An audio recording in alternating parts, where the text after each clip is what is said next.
సమయం ఇచ్చిన మరి కమిటీ సభ్యులు, మరి ఫౌండర్ గారికి, ప్రెసిడెంట్ గారికి, సెక్రటరీ గారికి, ట్రెజరీ గారికి, మరి మనందరినీ ప్రేమతో ఆహ్వానించిన దైవజనులకు, వారి కుటుంబానికి, ఈ స్థలంలో ఉన్న పిలువబడిన సేవకులందరికీ మన ప్రభువును రక్షకుడైన హృదయపూర్వకమైన వందనాలు.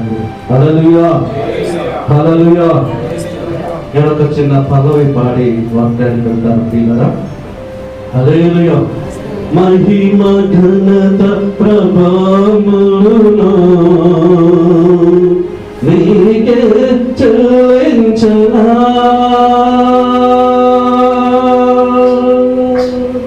మహిమ ఘనత ప్రభావమును నీకే చెల్లించనా, ఆరాధించనా నీ పాదా సన్నిధి, ఆరాధించనా నీ పాదా సన్నిధి. స్తుతిపాత్రుడా, స్తోత్రుడా, స్తుతిపాత్రుడా, స్తోత్రుడా, ఆరాధన చేయనా, ఆరాధన చేయనా, ఆత్మీయ ధారాలతో నిన్నే ఆరాధన చేయనా, స్తుతి స్తుత గీతాలతో నీ నామము పూజించనా, సమీపించదాని తేజస్సులో ప్రసరించుతున్న పరిశుద్ధుడా, సమీపించదాని తేజస్సులో ప్రసరించుతున్న పరిశుద్ధుడా.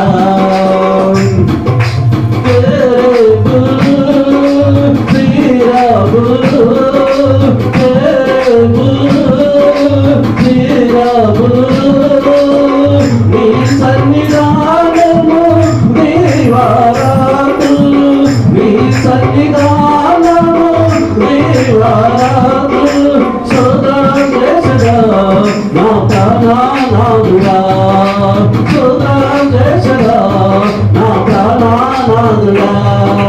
స్తుతిపాత్రుడా, స్తోత్రుడా. హల్లెలూయా, హల్లెలూయా. దైవ వాక్యంలోకి వెళ్దాం ప్రియులారా. చాలా జాగ్రత్తగా ప్రతి ఒక్కరము దైవ సేవకులు కాబట్టి మరి ఊరికే మందిరంలోకి బయటికి పోవద్దు ప్రియులారా. సేవకులందరూ హల్లెలూయా, హల్లెలూయా. అపోస్తలుల కార్యము 22వ అధ్యాయము 12వ వచనాన్ని ఒక్కసారి జ్ఞాపకం చేసుకుందాం ప్రియులారా. పరిశుద్ధ గ్రంథంలో తీసి చదువుదాం ఒక్కసారి.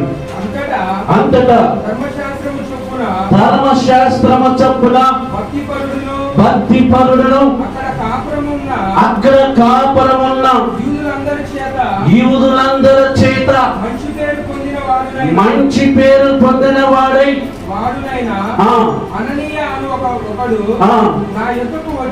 చాలు ప్రియులారా. ఇక్కడ అననీయ ఆ యొక్క వ్యక్తిత్వాన్ని గురించి, ఆయన యొక్క క్యారెక్టర్ గురించి, ఆయన యొక్క గుణ లక్షణాల గురించి కొద్దిసేపు మీతో పంచుకుంటాను ప్రియులారా. ధర్మశాస్త్రమును కలిగినటువంటి వ్యక్తి, ధర్మశాస్త్రమును చదివినటువంటి వ్యక్తి, ధర్మశాస్త్రమును బోధించినటువంటి వ్యక్తి, ఆయనకి ఏం పేరు ఉందంటే భక్తిపరుడు. అంటే ఆయనకి ఏముంది? మొదట భక్తిపరుడు ఉంది. భక్తి చేసేవాడు, భక్తిలో ఉండేవాడు, భక్తిలో వెలిగినవారు, భక్తిని ధరించుకునేవారు. అటువంటి వ్యక్తికి యూదులందరి చేత, అక్కడ ఉన్న కాపురం ఉన్న వారందరి చేత ఒక మంచి పేరు పొందినవాడు. అంటే ఒక మంచి పేరు ఉంది ఆయనకి. ఆయనకు ఆ మంచి పేరు ఎలా వచ్చింది? మంచి పేరు పెట్టుకుంటే మంచి రాదు. మంచి యొక్క పేరు మనం వెతుకులాడుకోవాలి. మనం బైబిల్ ఉన్నాము, ఆ యొక్క భక్తులు పేర్లు పెట్టుకోవడంలో మనకి మంచితనం రాదు. కానీ మన యొక్క గుణాలను బట్టి, మన యొక్క లక్షణాలను బట్టి, మన మాటను బట్టి, మన ప్రవర్తన బట్టి, మన యొక్క చూసే చూపును బట్టి, మన బిహేవియర్ బట్టి, మన యొక్క ఆ మంచి పేరు అనే లక్షణాలు మనకి వస్తాయి. ప్రియులారా, చేతులలో చప్పట్లు కొడదామా? ప్రియులారా, ఈ రోజు అననీయ అనే యూదులందరి చేత ఆయన మంచి పేరు పొందినవాడు. ఈ రోజు ప్రియులారా, అటువంటి మంచి పేరు మనకున్నదా? అటువంటి లక్షణం మనకున్నదా?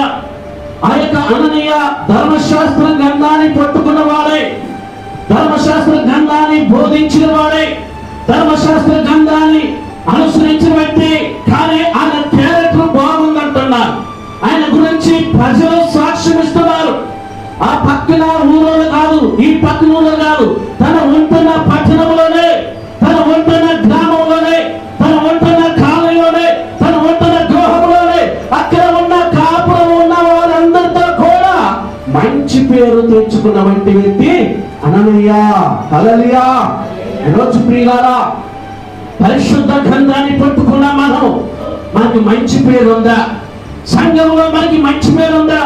కుటుంబంలో మనకి మంచి పేరు ఉందా? ఒకసారి మనం ఆలోచన చేయాలి. మనకి మనమే డబ్బా కొట్టుకోవడం కాదు, మనకి మనమే హెచ్చరించుకోవడం కాదు, మనకి మనమే పొగుడుకోవటం కాదు. కానీ ప్రియులారా, అక్కడ అననీయ యొక్క జీవితాన్ని గురించి చూస్తే, అననీయ యొక్క పఠనం ఉంటుంది అని చూస్తే ఆయన ఎంత బాగా చలపడుతున్నాడు. అక్కడ ఉన్న కాపురం ఉన్న వారందరితో కూడా మంచి పేరు తెచ్చుకున్నాడు. అంటే బంధువుల కాల మంచి పేరు తెచ్చుకున్నారు, స్నేహితుల కాల మంచి పేరు తెచ్చుకున్నారు, తన కాలనీలో మంచి పేరు తెచ్చుకున్నారు, తన కుటుంబంలో కూడా మంచి పేరు తెచ్చుకున్నారు. ఈరోజు ప్రియులారా, మనం పెట్టుకున్న పేరు కాదు, కానీ మనకి మంచి లక్షణం మనకుందా?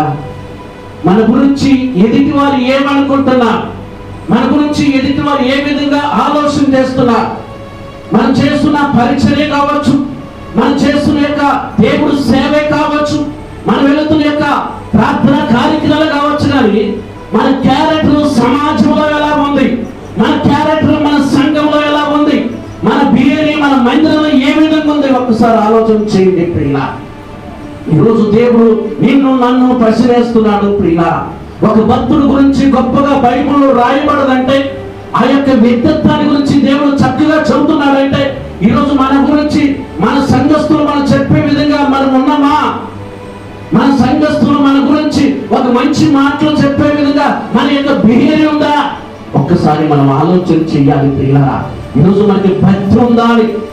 భక్తి అయితే ఏదో ఆదివారం ఒక్కరోజే, ఏదో శుక్రవారం ఒక్కరోజే, ఏదో ఫెలోషిప్ ఒక్కరోజు మీటింగ్ లో కలుసుకునే ఆ భక్తి కాదు ప్రియులారా.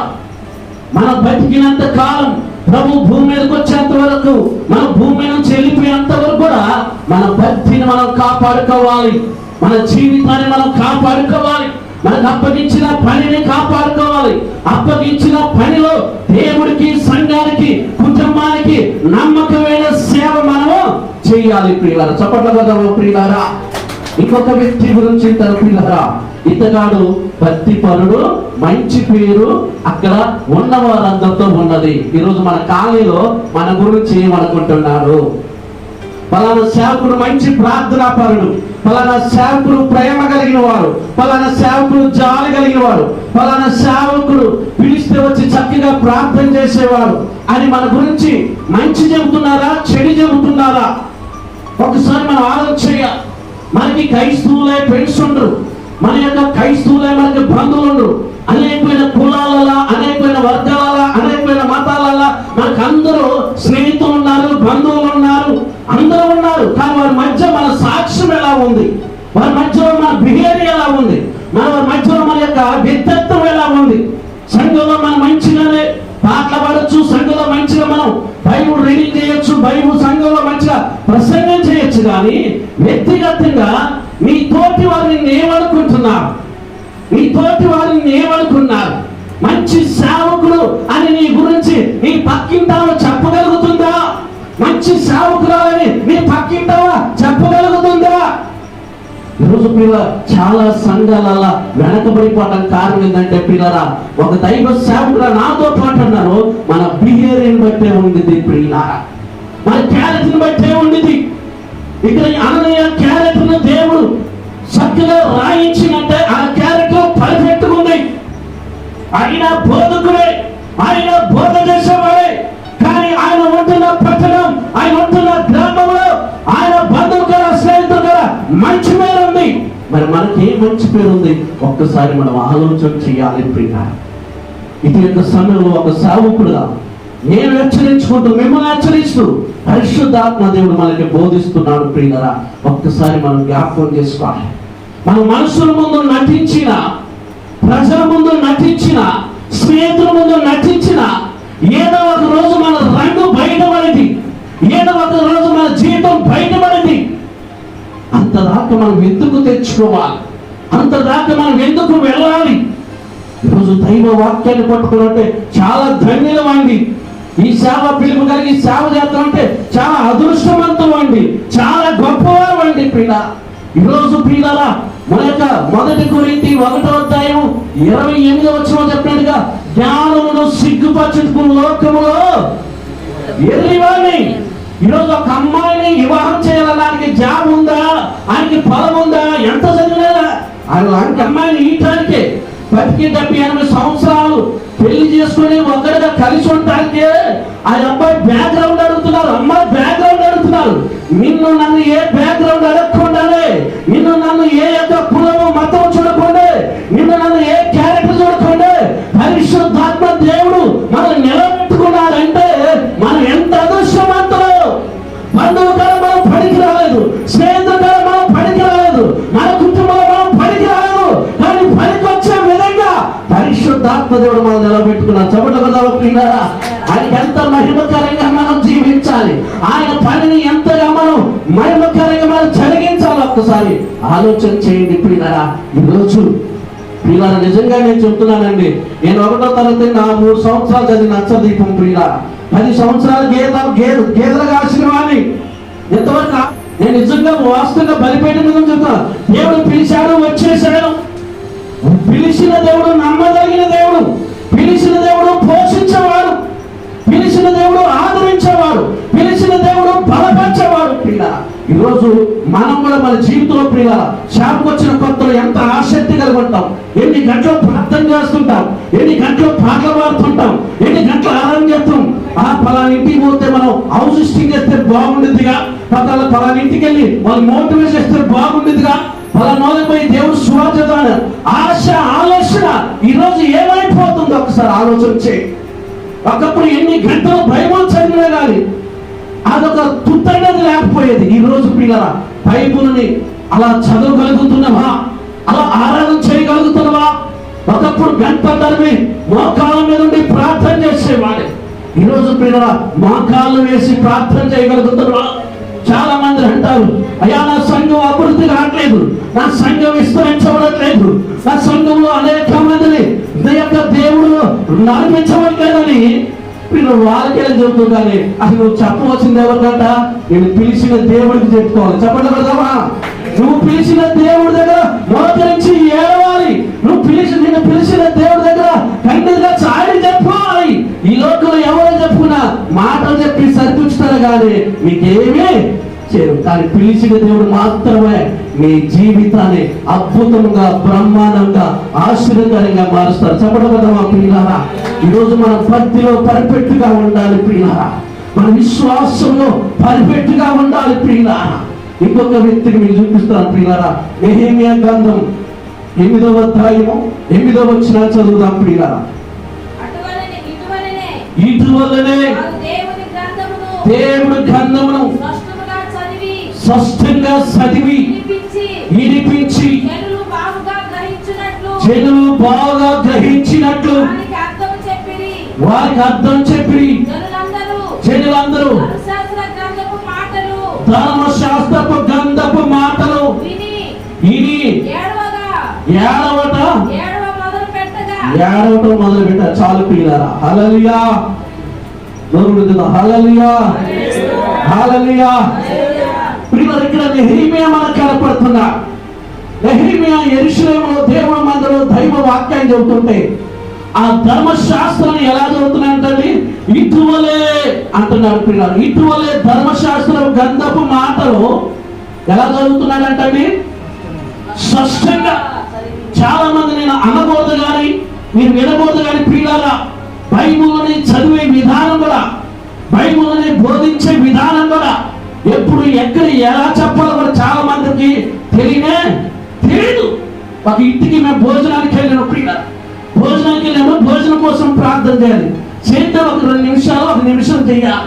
కానీ పిల్లలు ప్రార్థన చేసి ఆరోగ్యం తట్టుకోవడానికి నేను భోజనం చేయటం బయటకు వచ్చిన కూడా అలా ఉంటుంది. ప్రియ బైబిల్ గ్రంథాన్ని స్పష్టంగా చదవాలంటే ముందు బైబిల్ చదువుతున్న మనకి అర్థం కావాలి. బైబిల్ బోధిస్తున్న మనకి బైబిల్ మీద పట్టుండాలి. బైబిల్ని పిచ్చిగా ప్రేమించాలి. బైబిల్ మీద ఇంట్రెస్ట్ ఉండాలి. ఈరోజు పిల్లల మనం ఏమంటామంటే యూట్యూబ్ లో వాళ్ళని చూసి సభలో ఏం చూసి అబ్బా ఎంత బాగా చెప్తున్నాడే, అబ్బా ఎంత బాగా ప్రసంగం విరగదీసినని కేకలు ఎత్తరు వేలు ఎత్తరు. కానీ ఆయన చేతిలో ఉన్న గంధమే నీ చేతిలో ఉన్నది. ఆయన చేతిలో ఉన్న బైబిల్ నీ చేతిలో ఉంది. నువ్వు చదవట్లేదు, ఆ పాస్టర్ గారు చదువుతున్నాడు. అదే తేడా. చెప్పడం కదా ప్రియుల. ఈరోజు బైబిల్లో ఉన్న మర్మాలు, బైబిల్లో ఉన్న వాక్యాలు మనం కూడా మోకరించి ప్రార్థన చేసి మనం అడిగితే దేవుడు ప్రియ పరలోకమైన జ్ఞానాన్ని ఇస్తానంటున్నాడు. ప్రియ పత్రిక 1:5 అన్నారు, మీలో ఎవరికైనా జ్ఞానం కొద్దుగా ఉంటే ఎవరిని అడుగుతున్నారు ప్రియారా. నాకు అసలు బైబిల్ ట్రైనింగ్ ఏంటో కూడా తెలియదు. బైబిల్ కాలేజీ ఎలా ఉండేది కూడా తెలియదు. నా కాలేజ్ మొత్తం పెరగొట్టే 10 సంవత్సరాలు జీతాలు చేసేవాడు. కానీ నేను ప్రతిరోజు దేవుని అడిగేది.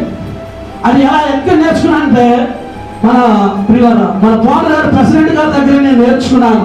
గర్వంగా చెప్పుకోగలుగుతా. వారి మినిస్ట్రీలో నేను 4 సంవత్సరాలు సేవ చేశాను. వారు మోకరించినంటే దైవం అనేది తెలియదు.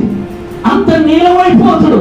నేను అనుకుంటాను ఆ వయసులోనే అంతగా మోకరించి ప్రార్థన చేస్తుంటే మరి నేను ఇంకెంత ప్రార్థన చేయాలి, నేనెంతగా దేవుడిని మొదలుపెట్టాలి అని ఆశ కలిగేది, ఆసక్తి కలిగేది, ఇంట్రెస్ట్ కలిగేది, ప్రేమ కలిగేది. ప్రియులారా, ఈరోజు ప్రియులారా నిజంగా ఒక మాట అయితే ఫౌండర్ గారు చూసి నేను నేర్చుకోగలిగాను. ఫౌండర్ గారి యొక్క ప్రార్థన చూసి నేను ప్రార్థన చేయడం నేర్చుకున్నాను.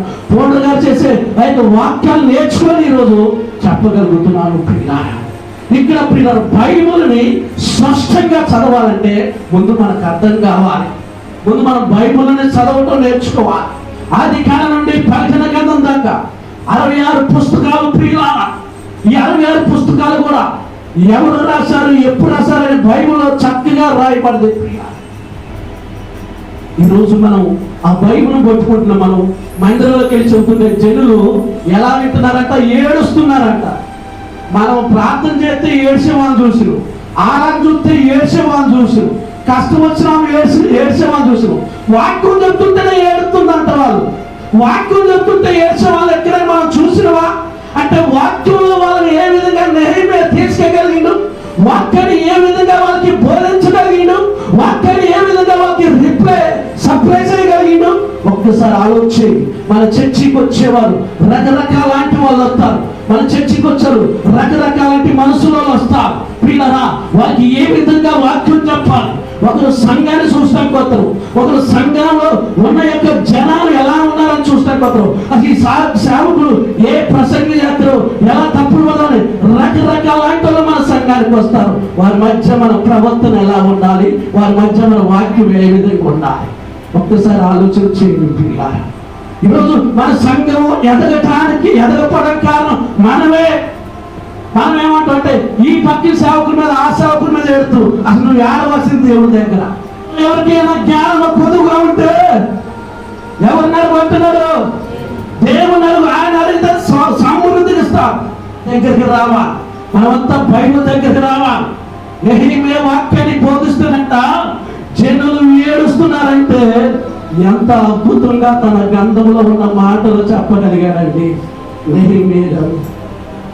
ఈరోజు మన సంఘంలో ఏ విధంగా మనం బోధ చేస్తున్నాం ఒకసారి జ్ఞాపకం చేసుకోండి. ఎవరైనా లేటుకు వస్తే మనం ఏ ప్రసంగం చేస్తామండి చూద్దాం. ఒక్క మాట జెఫన్యా గ్రంథం 2వ అధ్యాయం 1 వచ్చిన మనం వెంటనే ప్రియులారా సిగ్గుమాన జిల్లారా కూడి రాణి పొట్టు గాలికి ఎగిరిపోయినట్లు. నేను ఎగిరిపోయే బదులు నీకెందుకైనా నువ్వు వద్దు నీ చర్చి వెళ్తాను. వాళ్ళు ఎలాగా ప్రేమతో నడిపించబడాలి, వాళ్ళు ఏ విధంగా ప్రేమలోకి నడిపించగలగాలి, ఏ విధంగా వాక్యంలో నడిపించబడాలంటే ఈరోజు ఎవరైనా లేటుకు వచ్చినా, ఎవరైనా మార్చకపోయినా, ఎవరైనా దశ మగిపోయినా పిల్లలకి వాళ్ళ మీద బైబిల్ తీసుకుని ప్రసంగాలు చేయటమే. వాళ్ళ ఇంట్లో మనశ్శాంతి లేకనే మనకాడికి వస్తున్నారు, కుటుంబంలో సమాధానం లేకనే మందిరానికి వస్తున్నారు. ఏదో సమాధానం లేక నెమ్మది లేక అప్పులు రోగాలు మందిరానికి పోతే నాకేం ప్రశాంతత అని వాళ్ళు అనుకుని వస్తే నువ్వు బైబిల్ తీసుకుని నువ్వు ప్రసంగం చేస్తావు. ఇంకే ఇంటికాడ సమాధానం లేదా, మందిరంలో సమాధానం లేదా, చర్చికే వస్తారు వాళ్ళు. మన వాళ్ళతో ప్రేమ ఉండాలి. ప్రభు అయిన యేసుక్రీస్తు అంటారు, సంఘం కొరకు నేను ప్రాణం పెట్టవట్లా. వాళ్ళకి మంచి ప్రేమగా మాటలు కాదు, వారికి ప్రేమ మాటలు చెప్పు, వారికి వాక్యాన్ని బోధించు, వారికి ప్రార్థన చిందించాలంటే సంఘానికి ఎంత తిరిగిస్తున్నాడు. ఈరోజు మనం ఎంతగా సంఘానికి తిరిగిస్తున్నాం. ఈరోజు మన సంఘంలో సంఘానికి సేవకుడికి ఐక్యత ఉందంటారా? సేవకురాలకి సంఘస్థులకి ఐక్యత ఉందంటారా? వాళ్ళ ఇద్దరి మధ్య ఆత్మీయ పిల్లలంటే ఏంటి? కండ పిల్లలకంటే ఎక్కువ మనం ప్రసంగాలు చేస్తాం, కానీ వాళ్ళు ఎంతవరకు ఉంచుతున్నారు వాళ్ళు ఒక్కసారి జ్ఞాపకం చేసుకోవాలి. వాళ్ళ యొక్క విధానం, వారి యొక్క నడక, వారి యొక్క బ్యాక్గ్రౌండ్ బట్టి, వారి విధానం బట్టి మన జ్ఞానం కలిగి వాళ్ళని దేవుడు ఎంతగా నడిపించాలి. కానీ మనం కఠినమైన ప్రసంగాలు చేసి కఠినమైన బోధన చేస్తే ఇది నీ చర్చి కాదే పక్కన చర్చి ఉంది. అవునండి, ఈరోజు చూడండి ఇక అందుకనే సంఘం విషయంలో మనం జాగ్రత్తగా ఉండకపోతే ఫెయిల్ అయిపోతాం మన జీవితం. ఇప్పటికే చాలా మంది దైవ సేవకులు ఫెయిల్ అయిపోయారు. సంఘ సేవకు చెందిన సంవత్సరాలు అవుతుంది, సరే నాకు మందిరం లేదయ్యా, సరే సంఘం లేదయ్యా అని మనం వాళ్ళకి ఎలా చెబుతున్నాం. కానీ అది చెప్పవలసిన వ్యక్తి ఎవరు? నేను పిలిచింది ఎవరు? నీ జీవితాన్ని మార్చింది ఎవరు? నేను ఈ స్థితిలో వచ్చింది ఎవరు? ఆయనకి చెప్పాలి. నెహెమ్యా 8వ వచనం, ఇటీవలే వారు దేవుడి కన్నా స్పష్టంగా, అంటే స్పష్టంగా వాళ్ళకి అర్థమయ్యేటట్టుగా మనం చదవాలి. మనకు తెలిసింది కొద్దిగైనా కానీ, మనకు తెలిసిన కొంచెమైనా కానీ వాళ్ళకి అర్థమయ్యేటట్టుగా చదవకపోతే, వాళ్ళకి అర్థం కాకపోతే వాళ్ళు ఇక ప్రయోజనం ఏమిటి? వాళ్ళు మార్పు ఏమొచ్చింది, వాళ్ళు మారుమనసు వచ్చింది, వాళ్ళు ఏ విధంగా మారుతారు? నువ్వు చెప్పే మాట ఒక అర్థం కావాలి, చెబుతున్నా నీకు అర్థం కావాలి. చదువుదాం ఒకసారి. దేవుని గ్రంథము స్పష్టంగా చదివి వినిపించి జనులు బాగుగా గ్రహించినట్లు దానికి అర్థం చెప్పిరి. జనులందరూ ధర్మశాస్త్ర గ్రంథపు మాటలు విని ఏడవ మొదలు పెట్టగా ఏడుస్తున్నారంటే దైవ గ్రంథంలో ఉన్న మాటలు చెబుతుంటే నెహెమ్యా అక్కడ వాక్యాన్ని వింటున్న వారు, వాక్యంలో కూర్చున్న వారు అందరూ ఏడవటం మొదలు పెట్టారనమాట. అంటే దేవుడిలోకి ఏ విధంగా వాళ్ళు నేలమైపోయారో, దేవుడి వాక్యంలో ఏ విధంగా నేలమైపోయారో ఒక్కసారి మీరు ఆలోచించండి. ఏ రోజైనా మీరు అంత ప్రేమగా దైవ వాక్యాన్ని మనం చదవగలుగుతున్నామా? దైవ ప్రేమ మనం కలిగి ఉన్నామా ప్రియులారా? 3వదిగా చెప్పి నేను ముగిసు వార్త 13వ అధ్యాయం 34వ వచనం, మీరు ఒకరిని ఒకరు ప్రేమింపవాలని కొత్త ఆజ్ఞ ఇచ్చుతున్నాను. నేను మిమ్మల్ని ప్రేమించినట్టే మీరును ఒకరినొకరు ప్రేమింపవలను. చాలు, ఇది చెబుతుంది ప్రభు అయిన యేసుక్రీస్తు. చెప్పండి కదా మా ప్రియుల. అయితే ప్రియులారా, ఈ మూడు విషయాల గురించి ఎందుకు చెప్తున్నానంటే, ఒకటేమో అననీయ అనేవాడు భక్తిపరుడు, మంచి పేరు కలిగిన ఉన్నారు. రెండో వ్యక్తి నెహెమ్యా బైబిల్ గ్రంథంలో చదవటంలో కానీ స్పష్టంగా చదివి జనాలకి వినిపిస్తున్నారు. మూడో వ్యక్తి అయిన ప్రభు యేసుక్రీస్తు చెప్తున్నారు, ఒకరిని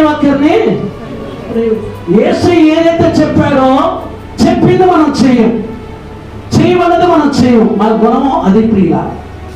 ఒకరిని ప్రేమించుకోమన్నారంటే అక్కడ శిశువులకి పంతలు వస్తున్నాయి, అక్కడ శిశువులకి భేదాలు వచ్చినాయి, శిశువులకి కలహాలు వచ్చినాయి. ప్రియ, ఒకరి పట్ల ఒకరు ప్రేమ కలిగి ఒకరినొక్కరిని గౌరవించుకోవడానికి బైబిల్ చెప్తుంది. ఈరోజు ఎంతమంది అని చెప్పిన ఒక సంఘానికి ఇంకో సంఘానికి పడదండి, ఒక సంఘ పెద్దకి ఈ సంఘ పెద్ద పడదండి, ఈ పాసకి ఆ పాస గారికి పడదాం, ఈ మందిరానికి ఆ మందిరానికి పొరపాటున పడదాం. మళ్ళీ వీళ్ళంతా పట్టుకుంది ఒకే గ్రంథం, ఒకే బైబిల్.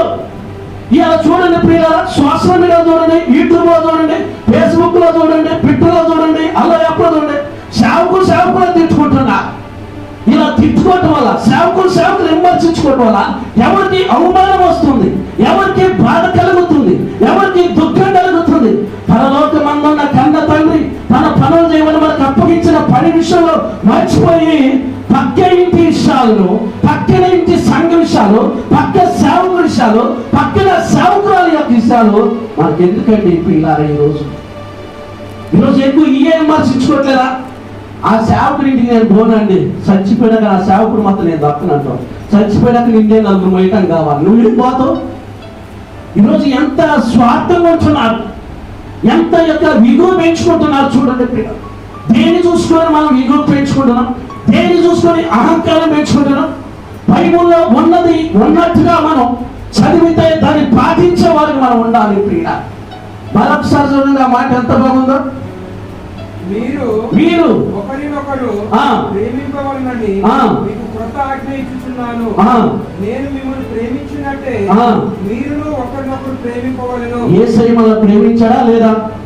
ప్రేమించబట్టే మన జీవితాలు మారు, ప్రేమించబట్టే మన విశ్వాసులుగా మారు, ప్రేమించబట్టే సేవకులుగా మారు, ప్రేమించబట్టే దైవ వర్తమానికులుగా మనము నిలబడ్డాం. మరి మనం ఎందుకు ఇతరులను ప్రేమించలేకపోతున్నాం? మన తోటి సేవకులు ఎందుకు ప్రేమించలేకపోతున్నాం? తోటి సేవకులను ఎందుకు ప్రేమించలేకపోతున్నాం? తోటి సంఘాన్ని ఎందుకు ప్రేమించలేకపోతున్నాం? ఆ సంఘం ఎక్కువ ఎదిగినా, ఆ సంఘంలో ఎక్కువ సభ్యులున్నా, ఆ చర్చి మంచిగా కట్టుకున్నా ఈ పాస్ గారు రేత్రంతా నిద్రపోడండి. అదే స్వభావం నాకు అర్థం కావట్లేదండి.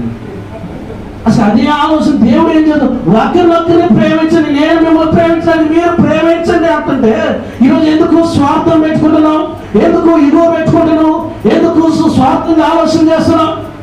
మామిడి తోట ఉందండి, 2 ఎకరాల మామిడి తోట, మామిడి చెట్లు వేసి పూత బాగా పూసింది. ఆ యజమానుడు గొప్ప మామిడి తోట బాగా పూత పూసింది, ఈసారి బాగా కాయలు కాస్తాడు. ఏ చెట్టు కాయలు కాసేది ఆ చెట్టు కాసింది. ఎంత పూత రావాలో, ఎంత పూత ఉండాలో, ఏ చెట్టుకి ఏ కాయలు ఉండాలో ఆ సృష్టించిన దేవుడికే తెలుసు. నువ్వు చేయాల్సిన పని నువ్వు చేయరాదు. ఈ సంఘం మీద ప్రసంగాలు చేయ, ఈ సేవకుల మీద ప్రసంగం చేయ, ఈ సేవకుల గురించి ఆడబేడ చెప్ప, ఈ సేవకు గురించి ఆడబేడ, జీవితాన్ని తీయబేడగా. ఈరోజు మన సేవను పక్కన పెట్టి పక్కన సేవ మీద చెవులు శాఖంత చేసుకుని ఎట్టవాడు మనం. మన సంఘంలో మనం ఏం చేయాలన్నది ఆలోచన చేయాలి. పక్క సంఘంలో ఎలా పొలాలు పెడదాం, పక్క సేవకు ఎలా పొలాలు పెడదాం. నువ్వు ఎలా పొలాలు పెడతావు కానీ నేను చూసిన ఒక ఆయన ఉండవు, ఆయన పొలం పెడితే అసలు నువ్వు ఆనరావు కూడా. ఈరోజు సేవ అంటే ఆశామాషిగా ఉంది. సేవ అంటే ఏదో పార్ట్నర్ సేవ అనుకుంటున్నాం మనం. ఈరోజు ప్రియుల సేవలు చేస్తుంటే ప్రియులారా, అందుకనే ప్రియులారా యాకోబు అంటారు, సేవకుడికి కఠినమైన తీర్పు. ఏ తీర్పు అంట? ఇప్పుడు ఫ్యాన్ అయిపోతే అందరం బయటికి పోతాం, కూరలు ఫ్యాన్లు పెడతాం. ఏది ఈ సవటకే ఇస్త్రీ వేసిన సగ్గాలు మాసిపోతాయని సవట పడతాయని. దీనికి ఇంత బాధపడుతుంటే మరి రెండు అమ్మట తీర్పులు సేవకుడికి సేవకురాలకి 2 అంతలు అంట. మరి దాంట్లో ఎంత జాగ్రత్తగా ఉండాలి మనం? బతికేదే 70-80 సంవత్సరాలు. ఈ జీవితంలోనే కుళ్ళుపోతూ కుతంత్రాలు, స్వార్థాలు, అసూయ, పగలు, కక్షలు. అసలు ఈ కన్ను మూసుకలు తీసుకొని ఎప్పుడు ఏమైందో తెలియదా? అప్పగించిన సేవ, అప్పగించిన సంఘం, అప్పగించిన మందిరం ఎంత జాగ్రత్తగా మనం కలిగి ఉండాలి, ఎంత జాగ్రత్తగా మనం ప్రేమ కలిగి ఉండాలి. మీకు ఒక్క మాట చెప్తాను పిల్లరా, యేసుక్రీస్తు 800 కోట్ల మందిని హృదయాలను గెలుచుకున్నారంటే ఆయన చూపించింది ప్రేమే. ప్రియారా చప్పట్లు కొడదామా? ఆయన ప్రేమతోనే ప్రజల్ని ఆకట్టుకున్నాడు, ప్రేమతోనే ప్రజల్ని ఆయన ఎత్తుకు నడిపించుకున్నాడు, ప్రేమతోనే అనేకమైన ప్రజలని స్వస్థపరిచాడు. ఆ ప్రేమనే మనం నింపుకోవాలి, ఆ ప్రేమనే మన హృదయంలో భద్రపరచుకోవాలి, ఆ ప్రేమలోనే మనం వెదగాలి, ఆ ప్రేమలోనే మనం మునగాలి. కానీ ఈ లోకమాయ ప్రేమలో మనం పడితే ఒకరికొకరు స్వార్థాలే వస్తాయి. దేవుడు ప్రేమలో స్వార్థం లేదు, దేవుడు ప్రేమలో డ్రామా లేదు. చివరి మాట చూద్దాం, లూకాసు వార్త చూడండి పిల్ల 6:38 వచ్చిన యేసుక్రీస్తు చెప్పిన మాట ఈ మాట కూడా పిల్ల, క్షమించుడి చాలు పిల్ల. ఎవరిని క్షమించుతున్నాం మనం ఈరోజు? ఎవరినైనా మనం క్షమించే మనసు మనకుందా? ఈరోజు మనం కళ్ళ ముందు ఏదో మిస్టేక్ చేసింది అనుకోండి, తోడులే వెళ్ళి ఇంటికి వెళ్ళి చెప్పి సరి చేసే విధంగా ఉందా? లేదు. యూట్యూబ్లో పెట్టే ఆ పాస్టర్ గారి మీద, యూట్యూబ్ పెట్టు ఆ పాస్టర్ గారి మీద, యూట్యూబ్లో పెట్టు ఆ సంఘం మీద, యూట్యూబ్లో పెట్టు ఆ చర్చి మీద. పిల్ల తోటి సేవకుడుగా, తోటి సేవకురాలుగా వాళ్ళ వరకు ప్రార్థన చేయాల్సింది, వాళ్ళు నిలవబెట్టవలసింది, బలపరచవలసింది, దేవుడు వారిని ఎదిగే విధంగా నడిపించవలసిన మనమే వారికి రాంగ్ రూట్ లోకి నడిపిస్తే వాళ్ళ గురించి రాంగ్ ఇన్ఫర్మేషన్ ఇచ్చి వాళ్ళ గురించి రాంగ్ ప్రసంగాలు చేసి యూట్యూబ్లో పెడితే పిల్లరా ఈరోజు సమాజం ఏమనుకుంటుందో ఒకసారి ఆలోచించేయండి. తోటి సేవకు వరుసుకుంటున్నారంటే అది ఎవరికి అవమానం? అది ఎవరికి అవమానం? మన పరలోకమందున్న తండ్రికి ఎంత బాధ, ఎంతకాలం నిన్ను పోషించేది, ఎంతకాలం నిన్ను కాపాడేది, కంటికి రెప్పలాగా నిన్ను కాపాడుతూ నిన్ను పోషిస్తూ నీ ప్రయాణంలో నీ కుటుంబంలో సేవలో పరిచయలో ఎందుకు ఆయన కంటికి రెప్పలా కాపాడుతున్నారంటే ఆయన పని కొరకు నువ్వు పని చేస్తావని పిల్లరా, ఆయన పనిలో నీవంటావని పిల్ల.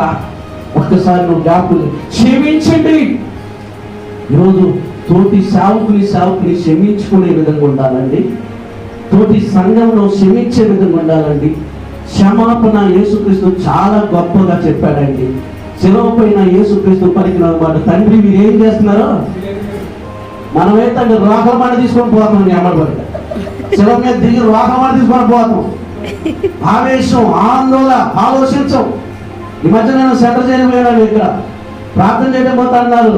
తొందరపాటు నిర్ణయం తీసుకోవటం వల్ల నేను జైలుకి వచ్చి కూర్చున్నాను అంటున్నాను. తొందరపాటు.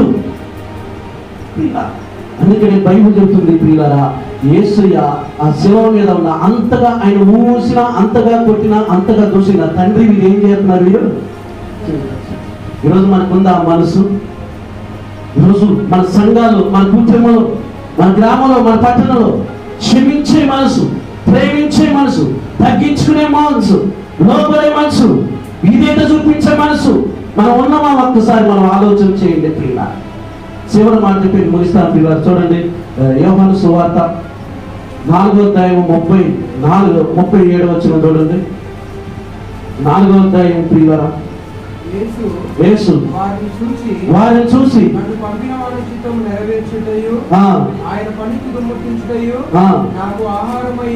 మనకి ఏం ఆహారం ఏమున్నది ఒకసారి ఆలోచన. యేసు చెప్తున్నారు జనాలను చూసి, మరొకసారి చదవలేయా, యేసు వారిని చూసి నన్ను పంపిన వారి చిత్తమును నెరవేర్చుటయు ఆయన పని తుదముట్టించి మనకి ఆహారమై. యేసు చూడండి, మనలాగానే వచ్చాడు ఈ లోకాన్ని. ఎన్నో ఆశలతో, ఎన్నో ఆలోచనతో వచ్చాడు. కానీ తండ్రి పని చేసే విషయంలో, తండ్రికి ప్రార్థించే విషయంలో, పరిచయం చేసే విషయంలో, వాక్యం చెప్పే విషయంలో ప్రియులారా అలిసిపోయాడంటండి. లోకాల్లో ఉంటుంది ప్రియులారా, రాత్రంతా ఉదయకుండా పోయి ప్రార్థన చేసిందట, పొగులంతా సువార్త. మనం ఒక ఆదివారం వాక్యం చెప్పి అలిసిపోయాడు, సో బిజీ, బాగా టైర్డ్ అయిపోయింది బెదరంటాం. ఎంత బిజీ అయిపోతాను. ఆ రోజున యేసయ్యకి కారు ఉందా, ఆటో ఉందా, బైక్ ఉందా, బాక్సులు ఉన్నాయా, మైకులు ఉన్నాయా? ఎంత ఆసక్తి కలిగి ఉన్నాడు, ఎంత ఆలోచన కలిగి ఉన్నాడు. ఈరోజు మనకి బైకులు ఉన్నాయి, కారులు ఉన్నాయి, ఆటోలు ఉన్నాయి, సౌండ్ సిస్టమ్ ఉన్నాయి. ఆయన మహిమపరచడానికి మాత్రం మన కాలు బయటికి రాక, గడప ముందు మాత్రం అందరూ ఇన్ని మాటలే చెబుతాం. గడప కాలు యొక్క మాత్రం మాటలు కోట్లు దాటుతున్నాయి కానీ కాలు దారుభాగం దాటట్లా. దేవుడు ఆశీర్వదిస్తాడా? దేవుడు సంఘాన్ని దీవిస్తాడా? ఒకసారి ఆలోచన. హృదయంలో ఉన్న పాత ధూళి మొత్తం తీసివేయాలంటున్నాడు. ఈరోజు ప్రియులారా ఒక్కసారి రాజు, తండ్రి పని తుదముట్టించిపోయి నాకు ఆహారమే ఉన్నది. ఎంత బాధ్యత కలిగి ఉన్నాడండి. ఒక సమరేశ్వరి చూసుకున్నాండి, మారుమోసుకొని వెంటనే వెళ్ళిపోయింది, గ్రామాల్లోకి వెళ్ళిపోయి, ఏసయ్య నా ఇంటిని అయ్యా ప్రార్థన కూడి పెట్టు, నా బతుకు మారింది, నా జీవితం మారింది అనుకుందా? నేను మారాను కాబట్టి నా పట్టణాన్ని కూడా మార్చుకోవాలి, నేను మారాను కాబట్టి నా గ్రామాన్ని కూడా మార్చుకోవాలి. నాలాంటి స్త్రీలు ఎంతమంది ఉన్నారు, నాలాగా బిహేవ్ చేసే వాళ్ళు ఎంతమంది ఉన్నారు, నాలాగా బతికే వారు ఎంతమంది ఉన్నారు, నాలాంటి క్యారెక్టర్ కలిగిన వారు ఎంతమంది ఉండాలని ఆ సమరయ పట్టణానికి వెళ్ళాక ఆమెకి అంతకుముందు ఆ ఊర్లో ఆమెకి ఇలువ లేదు, ఆ ఊర్లో తలెత్తుకునేటట్లేదు, ఆ ఊర్లో ఆమెకి రెస్పెక్ట్ లేదు. యేసు మాటలు విన్నాక ఆమెలో యేసయ్య కార్యం చేసినాక ఆమె జీవితంలో పట్టణానికి వెళ్ళంట, ఇంటింటికి వెళ్ళి చెప్పిందంటే ఆమెకు సైకిల్ ఉందా, పబ్లిసిటీ చేసిందా, పాంపోట్లు వేసిందా, యాకోబాయి దగ్గర 2 రోజులు సువార్త సభలు పెట్టిందంటండి ఒక స్త్రీ. ఆ రోజు నా చేతిలో బైబిల్ లేదు, ఆ చేతిలో బోధకుడు లేదు, ఒక యేసయ్య చెప్పిన మాటని వెళ్ళిపోయి. ఈరోజు మనం కూడా ఒకసారి అంది. చాలా మంది మైక్ ఉంటేనే నేను పాట పాడతానండి, సౌండ్ సిస్టమ్ ఉంటేనే నేను పాట పాడతానండి. ఆ రోజున మరి సమస్య దేవుని ఏ విధంగా మైపరిచింది, మనం ఏ విధంగా మైపరుచుకున్నాం ఒక్కసారి మనం జ్ఞాపకం చేసుకున్నాం. ఒక స్త్రీ బైబిల్లో అంత గొప్పగా చేస్తే ఈరోజు మనం ఎందుకు మన సేవ విషయంలో, మన పరిచర్యలో మనకు అప్పగించిన పనులు ఎందుకు మనం నిర్లక్ష్యంగా ఉంటున్నాం అంటే ఒకటే కారణం, నీ గురి పక్క వాళ్ళ మీదకి వెళ్ళిపోతుంది, నీ ఆలోచన పక్క వాళ్ళకి వెళ్ళిపోతుంది. నీ ఫోకస్, నీ గురి ఎవరి మీద పెట్టాలంటే నీ సంఘం మీద పెట్టాలి, నీ మందిరం మీద పెట్టాలి, నీ కుటుంబం మీద పెట్టాలి, నేను పిలిచిన దేవుడి మీదే పెట్టాలి తప్పగానే వాళ్ళ వైపు ఏ వైపు చూస్తే నీ జీవితంలో నువ్వు పైకి రావు. ఒక్కసారి ఆలోచన చేసుకొని, ఇగో దేవుడు ఈరోజు నీతో నాతో మాట్లాడిన ప్రతి మాట మన యొక్క జీవితాలు మారాలని, మన ఆలోచన మారాలని, ఈరోజు సేవకులుగా మనం ప్రేమించుకోవాలి. మనకి కీడు చేసినా మనం వాటిని మేలు చేసేవారిని మనం ఉండాలి ప్రియుల. దానికి ప్రతిఫలం ఉంది ప్రియుల, దానికి ప్రతిఫలం ఉంది ప్రియుల. మీకు తెలియదే లేదు ప్రియుల. సౌలు ఏం చేసిండు? సౌలు తీసి పక్కన పెట్టి గొర్రెలు కాసి దావీదుని ఇలా పెట్టి, మనం ఈరోజు అనుకుంటున్నాం నేను అంటున్నాను, నువ్వు నేను కాదు ప్రియుల. నీ ప్లేస్ ఇంకొకరు కూడా పెట్టగలిగినటువంటి దేవుడు, మన పిలిచిన దేవుడు. హల్లెలూయా. భయం భక్తి కలిగి మనకు అప్పగించిన సేవలో పరిచయలో ప్రభుత్వం నమ్మకంగా ఉంటూ ప్రభువును మహిమపరచుదాం. దేవుడు ఈ వాక్యాన్ని మన హృదయంలో భద్రపరిచి దీవించును గాక. సమయించిన దేవుడు